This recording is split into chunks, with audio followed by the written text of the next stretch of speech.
VC साहब लोग आते हैं, उनका क्या एजेंडा रहता है उससे पार पाना मुश्किल। हायर एजुकेशन में बच्चों को पढ़ाने के लिए, और कहीं न कहीं उसमें हम लोग फेल किए। नीतीश जी बहुत सारा काम किए, एक काम जो मुझे लगता है ना, जो उनके मन में रह गया। नमस्कार, स्वराज पोस्ट देख रहे हैं आप। मेरा नाम है अनिकेत पाठक। एक और बिहार के मुख्यमंत्री नीतीश कुमार विधानसभा के अंदर खड़ा होकर के विरोधी दल के जो विधायक थे उन पर गरज रहे थे और पूछ रहे थे कि तुम लोग के समय कुछ हुआ है जी, सब हम ही ना किए हैं। लेकिन इन सब के बीच उन्हीं के पार्टी के राष्ट्रीय कार्यकारी अध्यक्ष और साथ ही साथ राज्यसभा के सांसद संजय झा, जो कि नीतीश कुमार के काफी करीबी हैं, वही सरकार की कलई खोलने में लग गए। अब हम आपको ये बात क्यों कह रहे हैं, जब आप संजय झा की बात सुनिएगा तो पता चलेगा कि वो नीतीश कुमार की शिकायत किस तरह से कर रहे हैं। और ये भी बता रहे हैं कि इतने साल से नीतीश कुमार जब बिहार की सत्ता पर काबिज हैं तो कौन सा ऐसा काम है जिसको करने में नीतीश कुमार भी विफल हो गए। विपक्ष अगर बोलेगा तो कहा जाएगा कि विपक्ष बोलता है, विपक्ष का काम ही है बोलने का। लेकिन जब साथी ही ये सवाल उठाने लगे कि सीएम नीतीश कुमार उच्च शिक्षा के लिए बहुत कुछ करना चाहते थे लेकिन वो कर नहीं पाए हैं, एकदम सही सुन रहे हैं आप। संजय झा ने साफ तौर पर यह कहा कि नीतीश कुमार उच्च शिक्षा के लिए जिस तरह का काम करना चाहते थे उस तरह का काम हो नहीं पाया। और कैसी कैसी बातें कही है उन्होंने, यहां तक कि विश्वविद्यालय में जो वीसी होते हैं उनको लेकर के तो गजब ही खुलासा किए हैं। कह रहे हैं कि किसी को भी डिग्री दे देते हैं, अपना एजेंडा लेकर के आते हैं और यहाँ के छात्रों से उनको कोई मतलब ही नहीं होता है। इस तरह बिहार के विश्वविद्यालय में वीसियों की नियुक्ति हो जा रही है, और ऐसे वीसी जिनको कि यहाँ के विद्यार्थियों से कोई लेना देना ही नहीं है, यहाँ के छात्रों से कोई लेना देना ही नहीं है, और वो लोग अपना एजेंडा जो है वो चला रहे हैं। इस तरह की बात संजय झा कह रहे हैं। और जो जिक्र कर रहे हैं मिथिला यूनिवर्सिटी का ही एक वो उदाहरण दे रहे हैं। जिस समय वो सीनेट के सदस्य थे उस समय सहारा श्री को वहां पर एक डिग्री और एक उपाधि देने के लिए बात की गई। तब संजय झा ने टोका था कि आखिर उनको क्यों दिया जा रहा है, उनका शिक्षा के क्षेत्र से क्या लेना देना है, क्यों उनको डिग्री दी जा रही है। उसके बाद भी उनकी बात का वैल्यू नहीं किया गया, और ये बात खुद संजय झा बता रहे हैं। मतलब आप समझिए कि बिहार के विश्वविद्यालयों के वीसी को लेकर के कितना बड़ा आरोप और कितनी बड़ी समस्या के बारे में संजय झा बता रहे हैं। सबसे पहले संजय झा का वो पूरा बयान आप सुन लीजिए जिसमें नीतीश कुमार के शासनकाल की सबसे बड़ी कमजोरी को वो खोलते हुए नजर आ रहे हैं और बताते हुए नजर आ रहे हैं। नीतीश जी बहुत सारा काम किए, एक काम जो मुझे लगता है ना, जो उनके मन में रह गया और शायद वो चाह के भी बहुत नहीं कर पाए, वो है उच्च शिक्षा।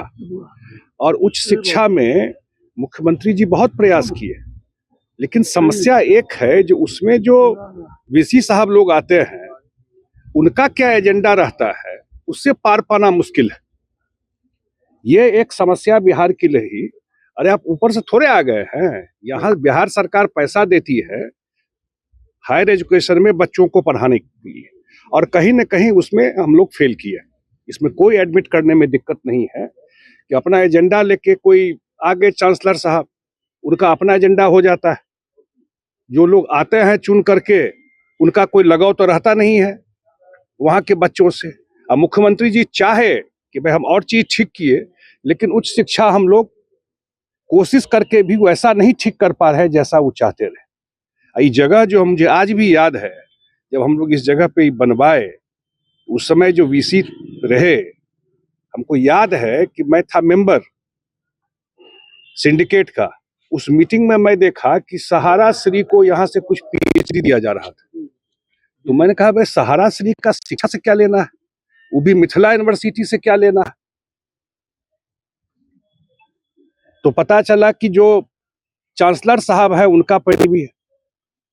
मैं नॉर्मली सब बात बोलता नहीं हूँ, लेकिन कुछ सच्चाई जनता के बीच में रहना चाहिए। आपने सुना किस तरह से संजय झा ने कहा कि उच्च शिक्षा के लिए जो काम करना चाहिए था नीतीश कुमार को, बहुत चाहे बेचारे की कर ले, लेकिन हो नहीं पाया वो काम।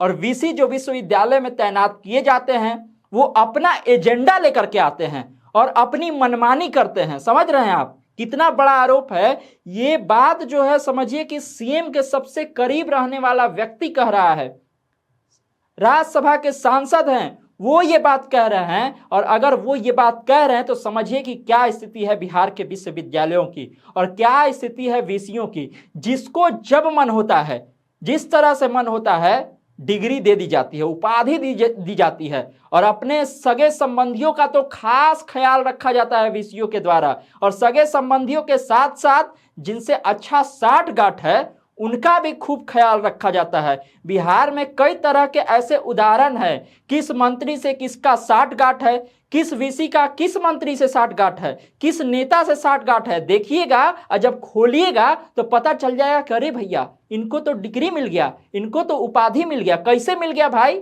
क्या इनकी काबिलियत है? तो काबिलियत यही है कि वीसी साहब के बहुत करीब हैं। इस तरह की बात जो है सब लोग जानता है लेकिन सब लोग बोलता नहीं है। और आज जब सत्ता पक्ष के इतने बड़े नेता बोल रहे हैं, नीतीश कुमार के सबसे करीबी संजय झा ये बात बोल रहे हैं, तो कहीं ना कहीं इस बात को सोचना होगा। इस बात को क्या संजय झा सीएम तक पहुंचाएंगे? इस बात के लिए तो संजय झा की तारीफ होनी चाहिए कि कम से कम उन्होंने इस मुद्दे पर बोलने के लिए अपना वक्त निकाला और बोले इस मुद्दे पर। लेकिन सवाल संजय झा से भी होना चाहिए कि जब आपको ये सारी चीजें मालूम है तो क्या आप सीएम नीतीश कुमार को इसके बारे में अवगत कराते हैं? क्या नीतीश कुमार इस बारे में एक्शन लेंगे या फिर जो जैसे चल रहा है वैसे ही चलता रहेगा? अगर उच्च शिक्षा के लिए बेहतर काम नीतीश कुमार अभी तक नहीं कर पाए हैं तो क्या अगले 5 साल में वो हो पाएगा? क्योंकि नीतीश कुमार बहुत गरज गरज करके कह रहे थे कि पिछली सरकार में कुछ हुआ नहीं था, देख लीजिए कितना काम कर दिए हैं और आगे और भी काम होगा। आज ही विधानसभा में बोल रहे थे। अब आगे क्या कुछ होगा इस पर हमारी भी नजर बनी रहेगी और बिहार वासियों की तो नजर बनी ही हुई होगी। आपको कमेंट बॉक्स में आप जरूर लिखिएगा कि आपको क्या लगता है, इस पर नीतीश कुमार को सोचना चाहिए कि नहीं सोचना चाहिए और क्या संजय झा ने सही मुद्दा उठाया है। तमाम सारे अपडेट के लिए आप इस तरह स्वराज पोस्ट से जुड़े रहिए। यूट्यूब पर देख रहे हैं हमारे चैनल को सब्सक्राइब कर लीजिए, फेसबुक देख रहे हैं फेसबुक को लाइक कर लीजिए। धन्यवाद, नमस्कार।